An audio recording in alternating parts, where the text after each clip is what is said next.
Hello बच्चों, क्या हाल चाल हैं आपके। मैं उम्मीद करता हूं आप लोग बहुत ही अच्छे होंगे और आपकी तैयारी बहुत ही अच्छी तरह से चल रही होगी। प्यारे बच्चों, जैसा कि आप लोग देख रहे हैं, हम लोग अवकल समीकरण के महत्वपूर्ण प्रश्नों की बात कर रहे हैं जो आपके बोर्ड एग्जाम्स में पूछे गए हैं। पिछले वीडियो में मैंने आपको बताया था कि अवकल समीकरण से 3 प्रकार के प्रश्न पूछे जाते हैं।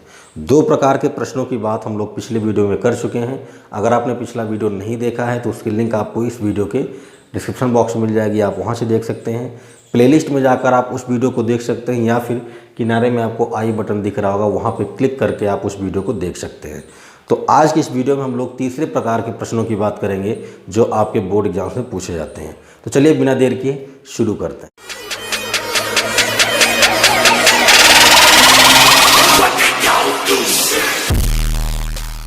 प्यारे बच्चों, अगर हम लोग बात करें कि अवकल समीकरण में तीसरे प्रकार के प्रश्न कैसे पूछे जाते हैं तो आप देख सकते हैं कुछ इस तरह से प्रश्न पूछे जाते हैं। कहता है कि अवकल समीकरण dy/dx = cos x + x को हल कीजिए। ऐसे आपको कोई एक अवकल समीकरण दे दिया जाएगा और आपसे कहा जाएगा कि इनको आप हल कीजिए। ठीक है। अब अवकल समीकरण भी 3 प्रकार के पूछे जाएंगे आपसे। पहला अवकल समीकरण ऐसा होगा जिसमें आप dx वाले को x के साथ, dy वाले को y के साथ अलग अलग कर पाएंगे। अगर आप x वाले फंक्शन को dx के साथ, y वाले फंक्शन को dy के साथ कर पाते हैं तब ऐसे अवकल समीकरण को हम लोग बोलते हैं वेरिएबल सेपरेबल डिफरेंशियल इक्वेशन, मतलब पृथक्कृत चरों वाला अवकल समीकरण। बात आई समझ में? मतलब ये कि आपने क्या किया है, आपने x को अलग और y को अलग अलग क्या कर लिया, पक्षांतर कर लिया है। ऐसे अवकल समीकरण को हम लोग क्या बोलेंगे, वेरिएबल सेपरेबल बोलेंगे। ठीक, बस करना कुछ नहीं होता, dx वाले को x के साथ, dy को y के साथ कर लो, उसके बाद इंटीग्रेट कर दो, आपका आंसर आ गया। दूसरा ये होता है कि कभी कभी क्या होगा कि dx वाले को आप x के साथ नहीं कर पाओगे और y वाले को dy के साथ नहीं कर पाओगे, मतलब x का फंक्शन और y का फंक्शन अलग अलग नहीं हो पाएगा। तो ऐसे में हम लोगों को क्या देखना है, हम लोगों को देखना है कि जितने भी टर्म दिए गए हैं क्या सभी टर्म की पावर इक्वल है। अगर सभी टर्म की पावर इक्वल हैं तो हम उनको बोलते हैं क्या, होमोजीनियस डिफरेंशियल इक्वेशन, मतलब समघातीय अवकल समीकरण। फिर उनको हल करने का तरीका दूसरा है। इसके अलावा कभी कभी आपके अवकल समीकरण रैखिक भी हो सकते हैं। रैखिक समीकरणों की बात करें तो रैखिक समीकरणों में भी 2 प्रकार के रैखिक समीकरण होते हैं। अभी हम लोग एक एक करके सभी प्रकार के अवकल समीकरणों की बात करने वाले हैं। ठीक है, तो पहले इस क्वेश्चन को हल करते हैं और देखते हैं कि ये कैसा है। dy/dx = cos x + x, इसको हल करना है। आप देख पा रहे होंगे इधर भी, इधर टोटल x है, यहाँ भी x है, यहाँ भी x है, मतलब ये टोटल x का फंक्शन है। तो हम dx को इधर भेज सकते हैं, भेज दीजिए। ये हो जाएगा dy = cos x + x, हमने dx को इधर भेज दिया। ठीक है, अब कुछ नहीं करना है। अब आप बोलेंगे क्या, समाकलन करने पर समाकलन कर दीजिए। इधर हो जाएगा dy, इधर हो जाएगा cos x dx, इधर हो जाएगा x dx। होगा कि नहीं होगा? समाकलन कर दो तो इधर हो गया y, cos x का समाकलन क्या होगा, sin x होगा, और x का क्या होगा, x² / 2 होगा। एक कांस्टेंट लगा दिया, हमारा ये आंसर आ गया। दूसरे प्रश्न की बात करें तो दूसरा प्रश्न ऐसे ही आएगा, अवकल समीकरण dy/dx = 1 + x² / 1 + y²। ये अवकल समीकरण आपको दिया गया है और आपसे कहा जा रहा है कि आप इसे हल कीजिए। ठीक है, तो आप देख पा रहे होंगे यहाँ पर ऊपर x वाला टर्म है और नीचे y वाला टर्म है। कहने का कुल मतलब ये है कि dx को मैं यहाँ भेज सकता हूँ और इस वाले फंक्शन को इधर ला सकता हूँ। तो ले आओ, ये इधर आएगा तो ऐसे हो जाएगा, होगा कि नहीं होगा, और ये उधर जाएगा तो हो जाएगा 1 + x² dx। बोलो भाई, अब कुछ नहीं करना, समाकलन कर दो भैया, आंसर आ गया। समाकलन कर देंगे तो इधर हो गया dy, क्यों, dy का 1 में गुणा करोगे dy आएगा plus y² dy = dx plus x² dx। ठीक है, समाकलन करना आपको आता है। इसका क्या हो जाएगा, y हो जाएगा, इसका क्या होगा, y³ / 3 हो जाएगा। होगा कि नहीं होगा? इसका कितना होगा, x, इसका कितना होगा, x³ / 3। एक कांस्टेंट लगा दीजिए c, ये हो गया आपका फाइनल आंसर। ठीक है, तो इस तरह के क्वेश्चन आपके सामने आएंगे, आपसे कहा जाएगा कि दिए गए अवकल समीकरण को हल कीजिए। आपको पहचानना है कि कैसा अवकल समीकरण है। अगर उसमें dx वाले को x के साथ कर पा रहे हो, y वाले को dy वाले के साथ कर पा रहे हो, बस आपको करना क्या है, y को dy के साथ लिख दो, x को dx के साथ कर दो, उसके बाद अवकलन समाकलन कर दो, आपका आंसर आ गया। अगर आप इनको सेपरेट नहीं कर पाते हैं तब दिक्कत आएगी, ठीक है। तो उसके बारे में भी हम लोग बात करेंगे कि जब ये अलग अलग नहीं हो पाएंगे तब क्या किया जाए। अभी तो फिलहाल हमारा क्या हो रहा है, x वाला x के साथ जा रहा है, y वाला y के साथ जा रहा है, तो आराम से हम लोग क्या कर पाएंगे, अलग कर पाएंगे, फिर उसके बाद इंटीग्रेशन कर देंगे, हमारा आंसर आ जाएगा, ठीक है। चलो अगला क्वेश्चन देखते हैं। तीसरे क्वेश्चन की बात करते हैं। तीसरे क्वेश्चन में कह रहा है कि अवकल समीकरण dy/dx equal to 1 plus x square upon y plus sine y को हल कीजिए। इस अवकल समीकरण को हल करना है। अब देखो आप यहाँ नीचे, यहाँ भी y है, यहाँ भी y है, तो ये टोटल y का फंक्शन, यहाँ एक्स स्क्वायर है प्लस 1 लगा है तो ये टोटल x का फंक्शन माना जाएगा। तो आप क्या करो, इस वाले टर्म को इधर, इस वाले टर्म को इधर तिरछा गुणा कर दो, तिरछा गुणा कर दो, तो हो जाएगा y plus sine y d y, और ये हो गया 1 plus x square d x. होगा कि नहीं होगा, बिल्कुल हो जाएगा। अभी कुछ नहीं करना भैया, सिंपल आपको समाकलन कर देना है। सिंपल आपको क्या करना है, समाकलन कर देना है।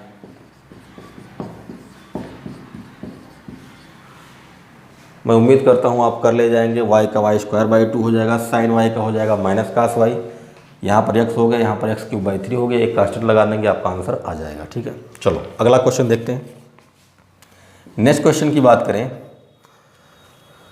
तो आपका अवकल समीकरण कुछ इस रूप में है, 1 plus x square dy/dx minus x equal to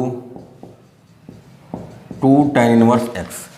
ये अवकल समीकरण दिया गया है और आपसे कहा जा रहा है कि इस अवकल समीकरण को हल कीजिए, ठीक है। तो क्या करते हैं, पहले इस x को इधर भेज दो, क्यों, क्योंकि ये पूरा x का फंक्शन है तो ये भी उधर जाए। तो हो गया 1 plus x square dy/dx equal to 2 tan inverse x plus में कितना x, ये हो गया। 1 प्लस एक्स स्क्वायर को इधर शिफ्ट कर दो, dy/dx equal to 2 tan inverse x plus x divided by 1 plus x square, ठीक है। एक काम और करो, आप इनको अलग अलग लिख दो, फ़ायदा हो जाएगा। dy/dx इक्वल टू ये हो गया 2 tan inverse x upon 1 plus x square, और ये हो गया x upon 1 plus x square.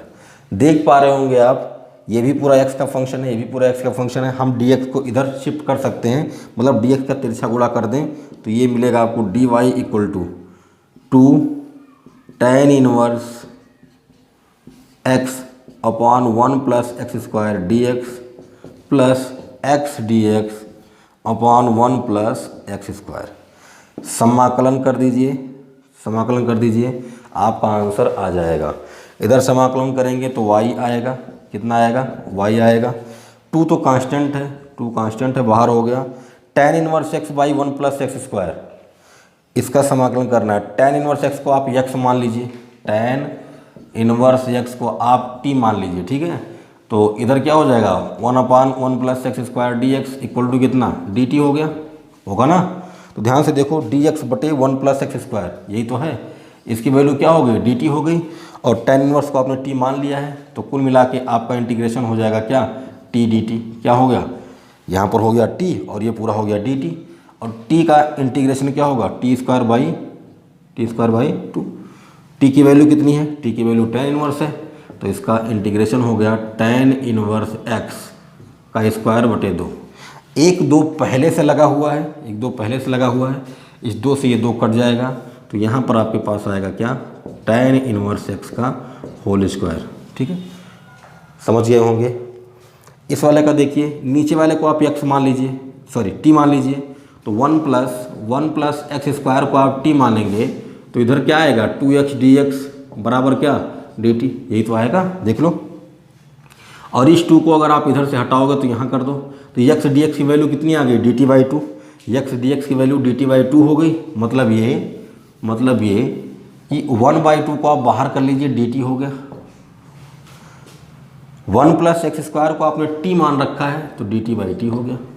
और डी टी बाई टी का मतलब लॉग टी, और टी की वैल्यू कितनी है 1 प्लस एक्स स्क्वायर। मतलब ये हुआ कि आप लिखेंगे 1/2 log 1 plus x square plus c. ठीक है, ये हो जाएगा आपका आंसर। कुछ नहीं करना था भैया, इसका और इसका समाकलन कर देना है, उसके बाद आपका आंसर आ जाएगा। तो ये आप कर सकते हैं, है ना। चलिए आगे बढ़ते हैं। अगले क्वेश्चन की बात करें तो आपको अवकल समीकरण दिया गया है x y d y by d x equal to x plus two y plus two. अवकल समीकरण ये दिया गया है और आपसे कहा जा रहा है कि इस अवकल समीकरण को हल कीजिए। तो आप क्या करेंगे, लगाइए दिमाग। यहाँ पर एक्स वाई दोनों साथ में है, यहाँ पर एक्स प्लस टू है, यहाँ पर वाई प्लस टू है। क्या हम एक्स वाले को डी एक्स के साथ, वाई वाले को डी वाई वाले के साथ कर पाएंगे? देखिए, इसको आप लिखेंगे d y by d x equal to x plus two y plus two बटे में एक्स वाई। भाई इसका इधर तिरछा गुणा कर दिया, नीचे आ जाएगा। अच्छा एक काम कीजिए, एक्स प्लस टू है, वाई प्लस टू है, नीचे एक्स वाई है, इसको आप ऐसा लिखिए, ऐसा लिखिए, एक्स प्लस टू के नीचे एक्स को लिखिए और वाई प्लस टू के नीचे वाई को लिखिए। क्यों ऐसा हो सकता है? बिल्कुल हो सकता है, गुणा करोगे एक्स वाई आ जाएगा।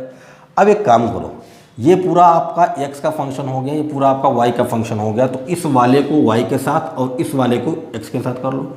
मतलब ये हुआ कि डी वाई इधर है ही, इसको इधर शिफ्ट करो, तो वाई को जब तिरछा गुणा करोगे तो वाई ऊपर आएगा और वाई प्लस टू नीचे हो जाएगा। ठीक है, इक्वल टू ये आपका है एक्स प्लस टू बटे में कितना एक्स, है ना, और ये आपका हो गया क्या डी एक्स। ठीक है, हो गया। अब देखो, इसको आप लिख सकते हो क्या, y plus two minus two, बोलो लिख सकते हो, आराम से लिख सकते हो भाई। इस ऊपर दो को जोड़ दिया, दो को घटा दिया, फर्क तो पड़ेगा नहीं, कट जाएंगे। नीचे हो गया कितना y plus two d y. इसको हम लोग अलग अलग कर सकते हैं ऐसे, x plus x, x by x plus two by x. ठीक है, और ये हो गया आपका क्या डी एक्स। ठीक है, देखो अब इसको आप अलग अलग कर लो, y plus two upon y plus two minus two upon y plus two. बोलो भाई डी वाई, ये तो कट गया तो यहाँ 1 बचेगा और यहाँ 2/x dx हो जाएगा। बात आई समझ में? ये पूरा कट गया, 1 आ गया, तो अब ये हो गया 1 minus two upon y plus two d y. ठीक है, और ये वही है 1 प्लस 2/x dx। अभी क्या करना है, अब आपको समाकलन कर देना है। तो डी वाई का 1 में गुणा होगा तो केवल डी वाई बचेगा, यहाँ माइनस 2 को बाहर कर लो, ऊपर हो गया डी वाई, नीचे हो गया वाई प्लस टू। ठीक है भाई, इक्वल टू यहाँ पर हो गया डी एक्स, 2 को बाहर कर लीजिए, यहाँ पर आएगा डी एक्स बाई एक्स, यही तो आएगा। बस समाकलन कर दो, इसका समाकलन हो गया वाई माइनस 2, इसका समाकलन हो गया लॉग वाई प्लस 2। ठीक है, इक्वल टू इसका समाकलन हो जाएगा x प्लस, और इसका समाकलन हो गया 2 log x। एक कांस्टेंट लगा दीजिए आप c। ठीक है, देखो क्या है, आप कांस्टेंट को चाहे केवल c लिखें चाहे log c लिखें ना, कांस्टेंट है, कांस्टेंट को आप जैसा चाहे वैसा लगा सकते हैं। यहाँ भी log है, यहाँ भी log है, तो आप log c भी लिख सकते थे, चाहे आप केवल c लिख दीजिए, कोई फ़र्क नहीं पड़ता है। ठीक है, ये हो जाएगा आपका आंसर। कभी कभी आपके क्वेश्चन में थोड़ा सा बढ़ा देता है, कह देता है कि ये जो अवकल समीकरण दिया गया है इसको हल कीजिए, हल करने के बाद जो भी वक्र मिलेगा वो ऐसे कोई बिंदु दे देगा, ऐसे कोई पॉइंट देगा और कहेगा कि इस पॉइंट से होकर वो गुजरता है। जो भी वक्र आया है, जो भी एक कर्व आया है, ये क्या करता है, इस पॉइंट से होकर गुजरता है। तो आपको क्या करना है, जब भी अवकल समीकरण को हल करने के साथ साथ कोई पॉइंट दे दे तो आप समझ जाइएगा उसका काम सिर्फ इतना है कि ये जो कांस्टेंट आया है ना, इसका मान निकालना। इसका मान निकालने में हम लोग इस बिंदु का यूज करेंगे। कैसे करेंगे, देखो अब जो भी आंसर आए इसको आप 1 मान लो, ठीक है। आप बोल दो समीकरण 1 में 1, -1 रखने पर जरूरी नहीं है कि यही पॉइंट दे, कुछ भी दे सकता है, 0 0 दे देगा, 1 2 दे देगा, 1 3 दे देगा, 2 4 दे देगा, कुछ भी दे सकता है। तो पहला काम आपको सिंपली जैसे अवकल समीकरण आप हल करते हैं, हल करेंगे, आपका आंसर आ जाएगा। उसको आप समीकरण नंबर 1 मान लीजिए या कुछ भी मान लीजिए। उसके बाद आपको क्या करना है, उस समीकरण में इस पॉइंट को रखना है। अब रखेंगे कैसे, x की जगह पर 1 और y की जगह पर -1, ठीक है, रख दीजिए। तो y की जगह पर -1, तो ये हो गया -1 माइनस 2 log y की वैल्यू कितनी है, y की वैल्यू -1 है, तो -1 + 2 equal to 1 plus 2 log 1 plus c, यही तो होगा। x की जगह पर 1 है, y की जगह पर -1 है, तो ये -1 हो गया, -2, 2 में से 1 निकल गया, 1 बचेगा, equal to 1 plus 2 log 1 plus c, ठीक है। अब देखो log 1 की वैल्यू 0 होगी, तो ये पूरा 0, ये भी पूरा 0, ये -1 है, ये 1 है, 1 को इधर ले आओ, 1 को इधर ले आओ, तो 1 ये उधर आएगा, -1 इक्वल टू c, तो c की वैल्यू आ गई कितनी, -2, c की वैल्यू कितनी आ गई, -2। तो बस वापस समीकरण 1 में बोलेंगे, समीकरण 1 से क्या हो जाएगा भाई, y -2 log y + 2 equal to x + 2 log x - 2, ये हो गया आपका आंसर, ठीक है। तो जब भी पॉइंट देगा तो आप समझ जाइएगा कि इस कांस्टेंट c की वैल्यू निकालने के लिए दिया गया है, ठीक है। तो ये आपका पहला टाइप हो गया। जब भी अवकल समीकरण को हल करने की बारी आएगी तो उसमें ये पहला टाइप हो गया, जिसमें आप dx को x के साथ, dy को y के साथ करके, देखो इधर dy के साथ केवल y वाला है, dx के साथ केवल x वाला है, ठीक है। इनको आप अलग अलग करके उसके बाद आप समाकलन कर देंगे। अब हम बात करते हैं दूसरे टाइप की। प्यारे बच्चों, अब बात करते हैं हम लोग दूसरे प्रकार के अवकल समीकरण की। जैसे इस क्वेश्चन को देखिए, आपसे कहा जाएगा कि दिए गए अवकल समीकरण को हल कीजिए। अब आप क्या करेंगे, आप पहला काम तो ये करें कि dy/dx या dx/dy की वैल्यू निकाल लें। मतलब ये कि हम यहाँ पर करने वाले ये हैं, देखो इस वाले टर्म को इधर रोक लेते हैं, 2xy dy हो गया, इक्वल टू इसको उधर भेज दो, तो इधर प्लस उधर जाके माइनस हो जाएगा, तो ये हो जाएगा dx, ठीक है।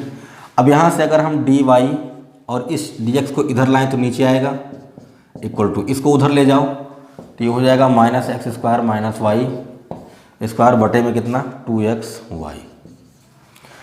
आप साफ साफ देख पा रहे होंगे, हम कितना भी प्रयास कर लें, इस dy वाले के साथ x वाला टर्म आएगा ही आएगा। आप चाहो तिरछा गुणा करो तो x भी आएगा, भाई y तो आएगा ही, लेकिन x भी साथ में आ जाएगा। और हम क्या चाहते हैं, हम चाहते हैं कि dy वाले के साथ केवल y वाला आए और dx के साथ केवल x वाला जाए, लेकिन ऐसा नहीं संभव है। क्यों? क्योंकि अगर आप dx का इधर तिरछा गुणा करोगे तो यही तो आएगा। और देख लो, यहाँ पर x² है, यहाँ पर y² है। भाई बहुत ज़्यादा करोगे तो आप इसको कैसा लिखोगे, -x² dx, minus minus plus हो गया, प्लस y² dx। हमको क्या करना है, हमको तो dx के साथ x वाला टर्म चाहिए, तो y वाला टर्म है। बात समझ रहे हैं? तो ऐसी सिचुएशन में ये अवकल समीकरण जो आपका दिया गया है, ये वेरिएबल सेपरेबल वाला डिफरेंशियल इक्वेशन नहीं है। आप x को dx के साथ, y को dy के साथ सेपरेट नहीं कर सकते। तब आप क्या करें, अब हम क्या करेंगे, अब हम देखेंगे कि जितनी भी टर्म हैं, चाहे ऊपर हो या नीचे हो, चाहे अंश में हो चाहे हर में हो, सबकी घातें बराबर हैं क्या। देखो इसकी घात कितनी है, 2, इसकी घात कितनी है, 2। यहाँ पर देखो x की पावर कितनी है, यहाँ पर 1 है, y की पावर कितनी है, 1 है, टोटल पावर कितना हुआ, 2 हो गया। भाई नीचे x और y दोनों के घात मिला के कितने हो गए, 2 हो गए, ऊपर भी 2 है। हर एक टर्म का पावर इक्वल होना चाहिए। तो यहाँ भी 2, यहाँ भी 2, यहाँ भी 2। इसका मतलब कि ये कैसा अवकल समीकरण है, ये है समघातीय अवकल समीकरण। ये कैसा अवकल समीकरण है, समघातीय अवकल समीकरण है। और जब समघातीय अवकल समीकरण मिल जाएगा तब आपको कैसे हल करना है। देखो अगर आपने dy/dx का मान निकाला है, यहाँ पर लिखता हूँ, यदि dy/dx का मान निकाले हो तब y equal to b x रखना है, y equal to v x रखना है। और यदि d x upon d y का मान निकाले हो तब x equal to v y रखना है, x equal to v y रखना है। अभी समझ में आएगा। देखो किसका मान निकाले हो आप, d y by d x का मान निकाले हो। D y by d x बराबर कितना है, minus x square minus y square upon 2xy, मतलब ये वाला आपने मान निकाला है। तो आपको क्या करना है, y equal to v x रखना है। तो रख दो, बोलोगे y equal to v x रखने पर, ठीक है। दोनों तरफ x के सापेक्ष अवकलन कर लो तो हो जाएगा ये d y by d x equal to, यहाँ पर दो फंक्शन हैं तो पहले का करोगे दूसरा छोड़ोगे, दूसरे का करोगे पहला छोड़ोगे। तो x का करोगे x के सापेक्ष तो 1 हो जाएगा, यानी यहाँ पर केवल b बचेगा प्लस। अब की बार x को छोड़ दिया, v का करोगे तो ये आएगा कितना, d v by d x, ठीक है। तो d y by d x की जगह पर ये वैल्यू और y की जगह पर ये वैल्यू पुट कर दीजिए। तो यहाँ पर हो गया v plus x d v by d x equal to minus x square minus y की जगह पर वी एक्स रखना है तो यहाँ पर रखोगे तो आएगा v square x square upon 2x into v x, यही तो आएगा। ये हो गया v plus x d b upon d x equal to, यहाँ भी एक्स स्क्वायर यहाँ भी एक्स स्क्वायर है, कॉमन कर लो। यहाँ पर 1 बचेगा, यहाँ पर वी स्क्वायर बचेगा अपॉन में यहाँ भी देखो 2x स्क्वायर वी, ठीक है। ये इससे कैंसिल हो गया। ये हो गया v plus x d v upon d x. एक काम करो, इस माइनस का अंदर गुणा करोगे तो ये 1 माइनस हो जाएगा लेकिन ये प्लस हो जाएगा, तो आपके पास आएगा वी स्क्वायर माइनस 1 अपॉन में कितना 2v, ठीक है। इस b को उधर ले जाएंगे तो ये इधर v प्लस है, उधर जाके क्या हो जाएगा, माइनस हो जाएगा। थोड़ा सा और सॉल्व कर लो, वी स्क्वायर हो गया माइनस 1, इस 2v का v में गुणा करोगे तो माइनस 2v स्क्वायर आएगा अपॉन में कितना 2v हो गया, ठीक है। ये हो गया x d v upon d x equal to, ये v स्क्वायर है ये माइनस 2v स्क्वायर है, मतलब ये कि यहाँ पर बचेगा minus b square minus 1 upon में कितना 2v, यही तो बचेगा। अब देखो आप इसे लिख दो डी वी, देखो ये v 2v इधर आएगा तो ऊपर हो जाएगा और ये नीचे आएगा तो क्या होगा minus 1 plus b square, minus common कर लिया तो ये बीच में प्लस हो जाएगा इक्वल टू dx को उधर भेजोगे तो dx ऊपर चला जाएगा और x जो है उसके नीचे चला आएगा। कुछ नहीं किया, बस पक्षांतर कर लिया, ट्रांसफ़र कर लिया, ठीक है। अब देखो, अब आपको कुछ नहीं करना है, समाकलन कर देना है। तो इसका समाकलन साफ साफ दिख रहा होगा आपको, क्या आएगा, इसका समाकलन log b आएगा, log 1 प्लस वी स्क्वायर आएगा माइनस के साथ इक्वल टू इसका क्या आएगा, इसका आएगा log x। आप चाहो तो एक कांस्टेंट लगाओ, वो भी log के टर्म में लगा दो, या केवल c लिख दो, केवल, है ना, या फिर log c लिख दो, दोनों सही है, ठीक है। अब देखो इसका इंटीग्रेशन में log 1 प्लस वी स्क्वायर क्यों लिख दिया, आपको पता है, इसको आप t मानोगे तो ऊपर वाला आ जाएगा 2b dv, है ना। तो 1/t का इंटीग्रेशन क्या होता है, log t होता है, तो ये हो जाएगा। अभी ये आपका फाइनल आंसर नहीं है, क्यों, क्योंकि आपका क्वेश्चन तो x और y में था और आपने आंसर किस में निकाला है, v और x में, है ना। तो आपको क्या करना पड़ेगा, y equal to b x था ना, तो यहाँ से आपको b की वैल्यू निकालनी है। तो v की वैल्यू कितनी आएगी, y बाई एक्स रख दो minus log 1 plus y square by x square equal to log x plus log c। ये हो गया आपका फाइनल आंसर। आप चाहें तो इसको m मान ले, इसको n मान ले, log m plus log n मतलब क्या होगा, log m इंटू n। यहाँ पर log m plus log n वाला प्रॉपर्टी लगा लें, या फिर इसको इधर भेज दें, जैसा यहाँ से आपको जो भी करना है आप कर सकते हैं, 1-2 लाइन और बढ़ा सकते हैं, बट आपका आंसर यहाँ आ चुका है, ठीक है। तो ऐसे भी डिफरेंशियल इक्वेशन आपके सामने आएंगे जिसमें आप x वाले को dx के साथ अलग नहीं कर पाएंगे, y वाले को dy वाले के साथ अलग नहीं कर पाएंगे। तो आपको क्या करना है, तब आपको प्रत्येक पदों की घात चेक करनी है। अगर सभी पदों की घात बराबर आती हैं तब वो कैसे होंगे, तब वो समघातीय होंगे, और समघातीय के लिए आपको यही तरीका अपनाना है।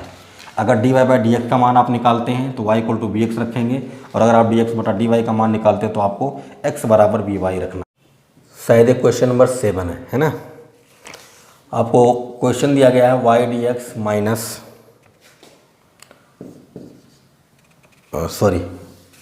आपको क्वेश्चन नंबर 7 दिया गया है 2y e power x upon y d x plus y minus 2x e power x upon y d y equal to 0। ठीक है, ये अवकल समीकरण दिया गया है और आपको हल करना है। तो सबसे पहला काम आप क्या करेंगे, देखिए 2y e power x upon Y है डी एक्स है, कोई बात नहीं। इस वाले टर्म को उधर भेजता हूँ तो इधर प्लस है उधर माइनस हो जाएगा, ये हो गया डी वाई। अब ये काम करो आप, डी वाई को इधर भेजो और इस वाले टर्म को इधर भेजो, तो ये हो जाएगा d x upon d y equal to minus y minus 2x e power x plus x upon y upon 2y e power x upon y, ये हो गया।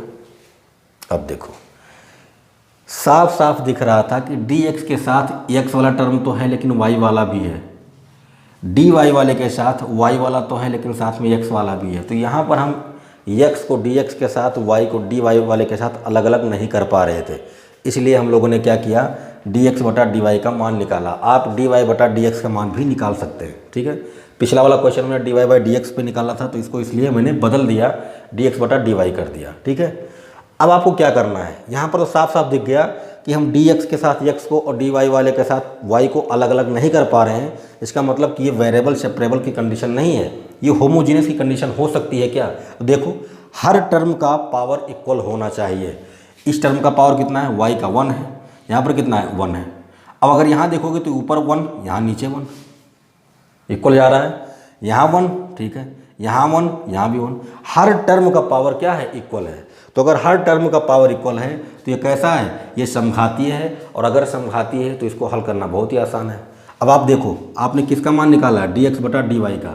मैंने आपको बताया था कि अगर आप dx बटा dy का मान निकालते हैं तो आपको x बराबर क्या रखना है, by रखना है। आपको क्या रखना है, x बराबर by। अगर आप dy बटा dx का मान निकालते तो आपको y इक्वल टू vx रखना होता। ठीक है, ये ध्यान में रखना है। जो ऊपर रहेगा उसी को चेंज करेंगे। ऊपर आपका क्या है, x है, तो x को मैं बदल रहा हूँ। यहाँ पर ऊपर y था तो मैं y को बदल रहा हूँ। ठीक है, तो ये क्या हो जाएगा, dx अपॉन, अब की बार y के सापेक्ष अवकलन करना है तो ये हो जाएगा dx बटा dy इक्वल टू y का y के सापेक्ष 1 हो गया तो केवल b बचेगा, प्लस यहाँ पर y हो गया, db अपॉन dy हो जाएगा। बात आई समझ में, रख दो भैया।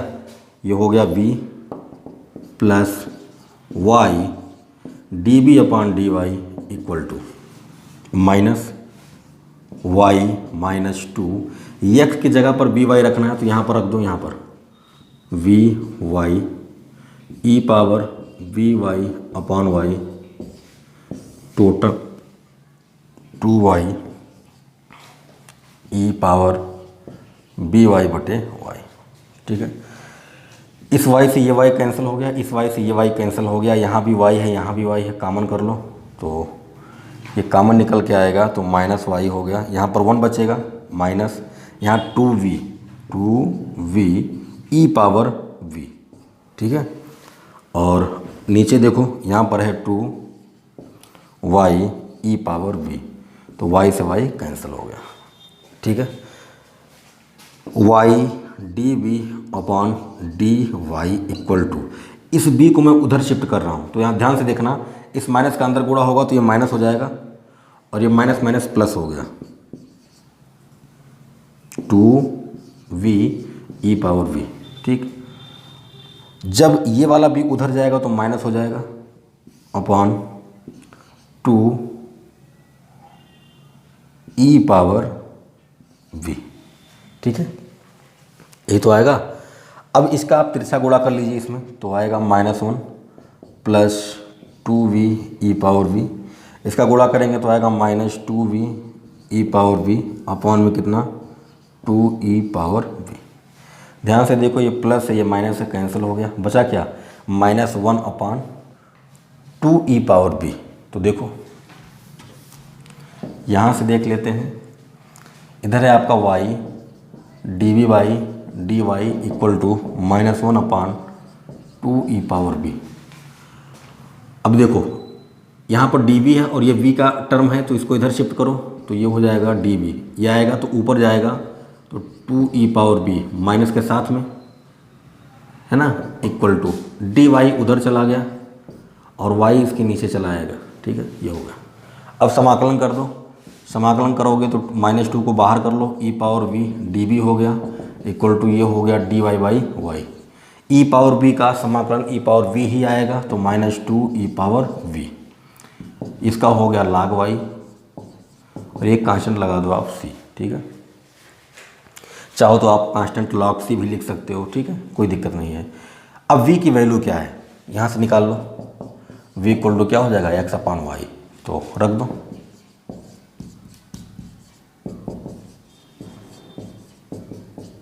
ये हो गया आपका फाइनल आंसर। देखिए कुछ नहीं करना है, बस आपको क्या देखना है, आपको देखना है कि क्या x वाला टर्म dx के साथ अलग हो रहा है, क्या y वाला dy के साथ जा रहा है। अगर अलग अलग हो रहा है तो अलग अलग करके आप उसका समाकलन कर दो, आपका आंसर आ गया। नहीं हो रहा है तो आप अंश में जितने भी टर्म हैं, जितने भी पद हैं, हर में जितने भी पद हैं सबकी घात देखो। अगर सभी की घातें बराबर आती हैं तो समघातीय हैं, अगर समघातीय हैं तो मैंने आपको तरीका बताया कि अगर dy बाई dx का मान निकालते हो आप तो y इक्वल टू bx मान लो, अगर आप dx बटा dy का मान निकालते हो तो x बराबर vy मान लो। यही दो तरीका है, इन्हीं से हल कर लो, उसके बाद आप उसका समाकलन कर दो, आंसर आ गया। अब इसी पर मैं कुछ क्वेश्चन देता हूँ आपको, ये कर लीजिएगा आप, क्योंकि आप बहुत ही इंपॉर्टेंट क्वेश्चन हैं। शायद 7 क्वेश्चन हो गए, 7 क्वेश्चन हो गए, नहीं 7 क्वेश्चन, जी हाँ। क्वेश्चन नंबर 8 की बात करते हैं। x माइनस वाई है, dy अपॉन dx है equal to x plus 2y है। आपको इसे हल करना है। ठीक है, क्वेश्चन नंबर 9 की बात करें तो 3xy प्लस वाई स्क्वायर है, dx है, plus x square plus xy dy equal to 0 है। ठीक है, और क्वेश्चन नंबर 10 है। ये सभी क्वेश्चन बहुत ही इंपॉर्टेंट है, आप कर लीजिएगा इनको। और ये सभी किस पर हैं, ये सभी समघातीय हैं। y minus x cos square y by x. ठीक है, और एक क्वेश्चन और लिखता हूँ, question number 11, x dy minus y dx y sine y by x equal to y dx plus x dy x cos y by x. ठीक है, ये जितने भी क्वेश्चन मैंने लिखे हैं यहाँ पर, ये सभी समघातीय हैं, सभी होमोजीनियस डिफरेंशियल इक्वेशन हैं। बस आपको करना क्या है, dy बाई dx का मान निकाल लो, उसके बाद हमें आप सभी की घातें चेक कर लो, सभी की घातें बराबर आ जाती हैं तो y इक्वल टू bx लगाओगे। अगर dx बटा dy का मान निकाले हो तो x इक्वल टू by लगाओगे। ठीक, तो ये क्वेश्चन आप कर लीजिएगा, डू योर सेल्फ, बहुत ही इंपॉर्टेंट क्वेश्चन है। अब बढ़ते हैं हम लोग तीसरे प्रकार के अवकल समीकरण पर। प्यारे बच्चों, हम लोग 2 प्रकार के अवकल समीकरण देख चुके हैं। पहला ये था कि जिसमें हम x को dx के साथ y को dy वाले के साथ अलग अलग कर पा रहे थे। दूसरा क्या था, दूसरा था समघातीय अवकल समीकरण, जिसमें सभी पदों की घातें बराबर थीं, उनको हम लोग क्या बोलते थे, समघातीय अवकल समीकरण। तो 2 प्रकार के अवकल समीकरण तो हम लोग देख चुके हैं। अब बात करते हैं तीसरे प्रकार की। तीसरा आपका आता है रैखिक समीकरण के रूप में। जैसे आपका कोई भी अवकल समीकरण होगा वो इन 2 प्रकार के रैखिक समीकरणों के रूप में हो सकता है। पहला dy by dx plus py equal to q, पहला रैखिक अवकल समीकरण इस प्रकार का होगा। दूसरा हो सकता है dx बटा dy plus px equal to q। फर्क क्या है, कुछ नहीं भैया, यहाँ पर y था, dy बाई dx था, यहाँ पर dx बटा dy हो गया, उल्टा है, बस एक दूसरे के उल्टा है।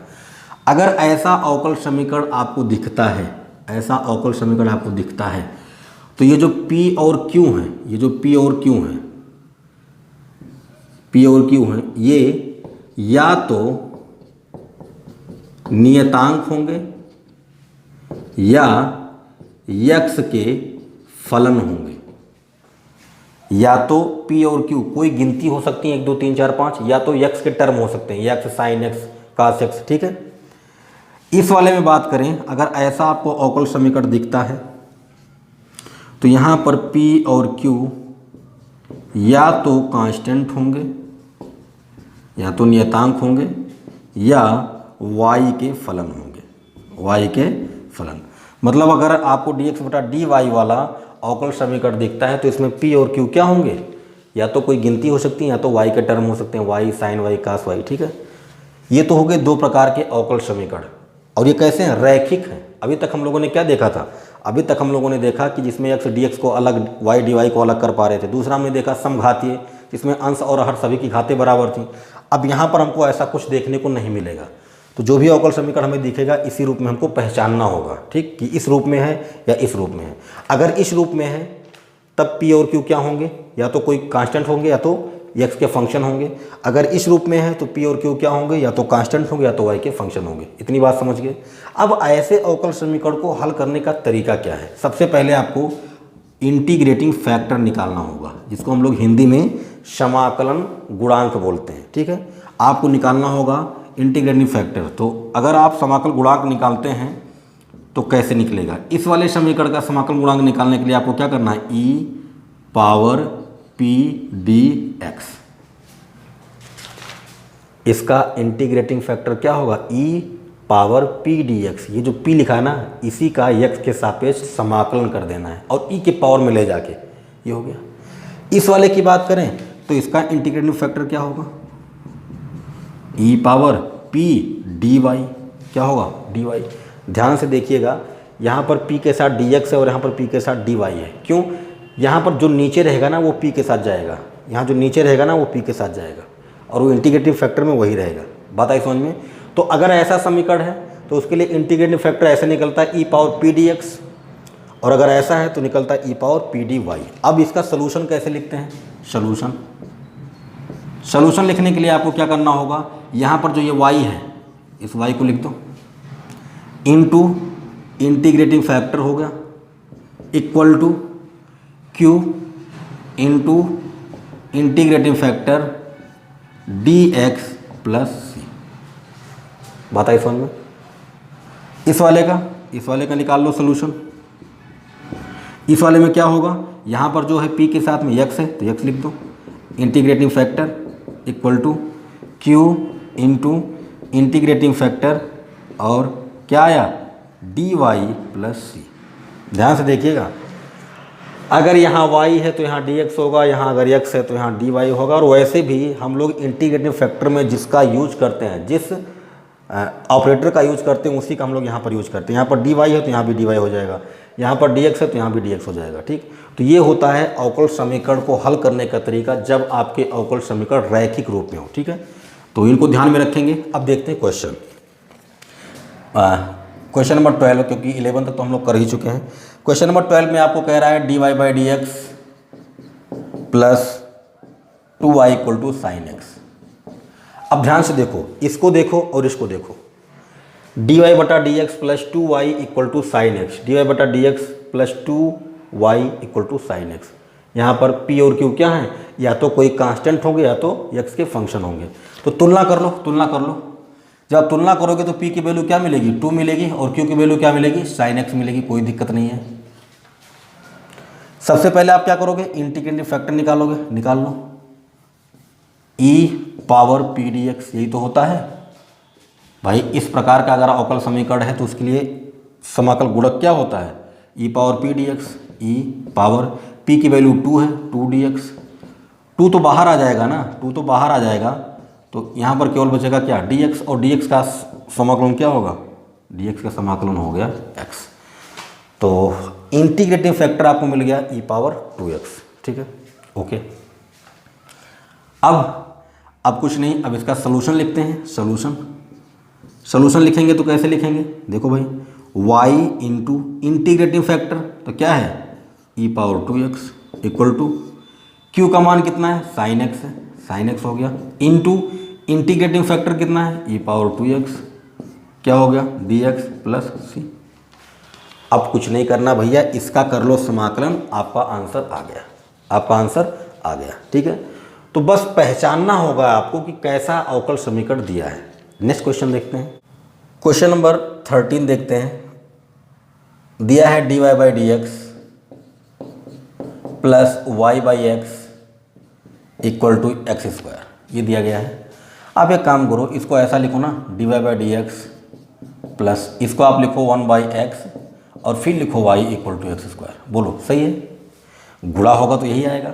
अब इसको देखो और इसको देखो, ध्यान से देखो, ये अवकल समीकरण बिल्कुल इसके जैसा है।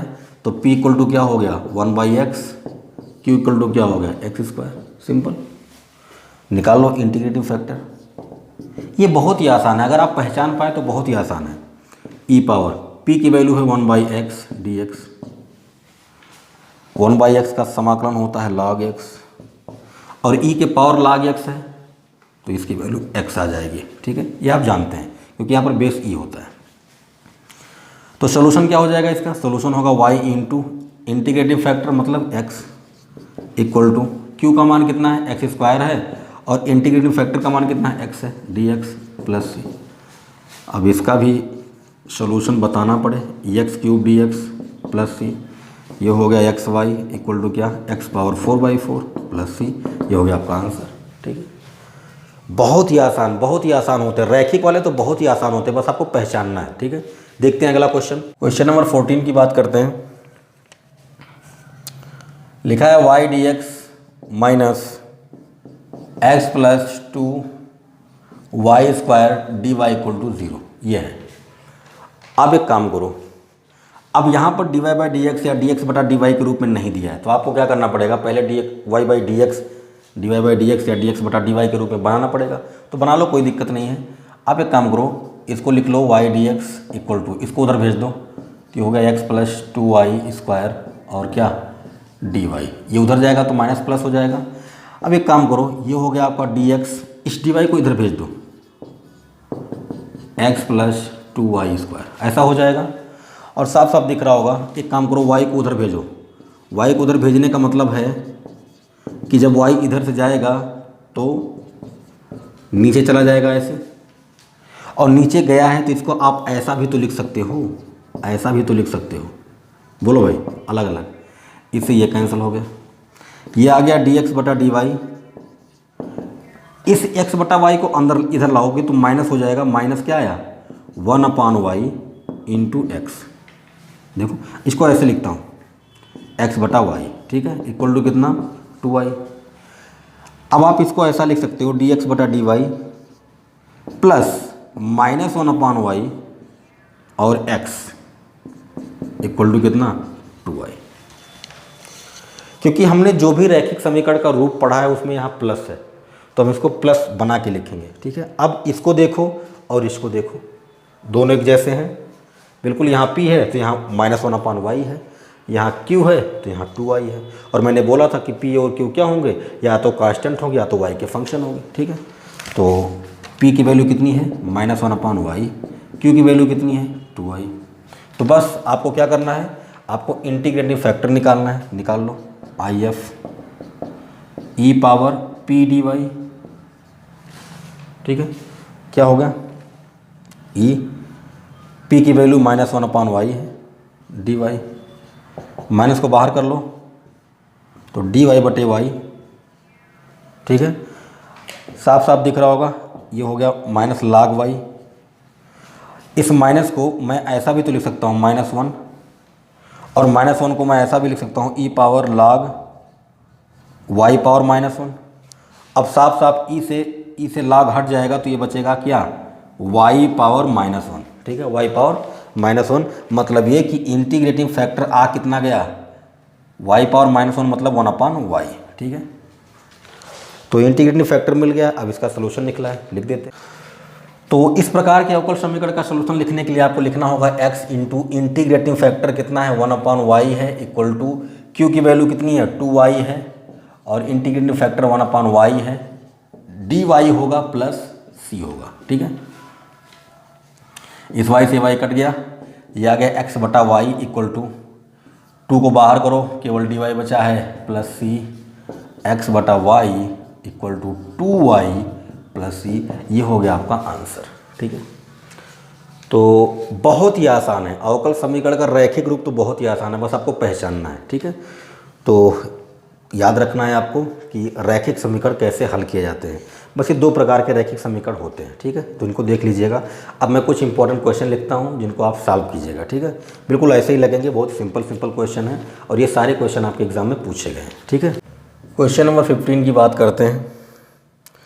क्वेश्चन लिखा गया है x dy/dx plus 2y equal to x²। यह अवकल समीकरण है, इसको आप हल करेंगे।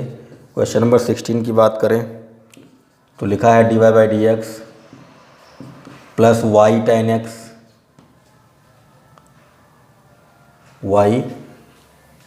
tan x equal to sec²x। ठीक है, और क्वेश्चन नंबर 17 है x dy/dx minus y equal to 2x² cosec 2x। ठीक है, ये बहुत ही सिंपल क्वेश्चन है और सभी इन्हीं दोनों रैखिक समीकरणों पर बेस्ड हैं।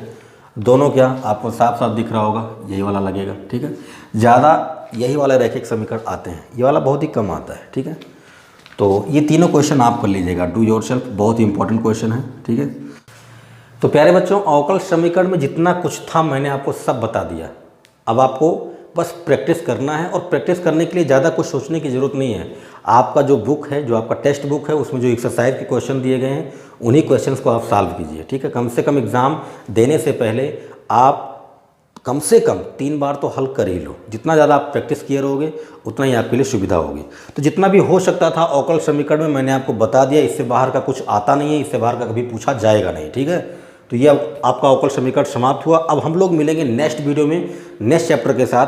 हमारा नेक्स्ट चैप्टर होगा आपका चैप्टर नंबर 8 समाकलन के अनुप्रयोग, जिसमें हम लोग समाकलन की मदद से क्षेत्रफल निकालेंगे, जिसमें हम लोग क्या करेंगे, बाउंड्री रीजन का एरिया निकालेंगे। तो मिलते हैं नेक्स्ट वीडियो में, अपना ख्याल रखें, धन्यवाद।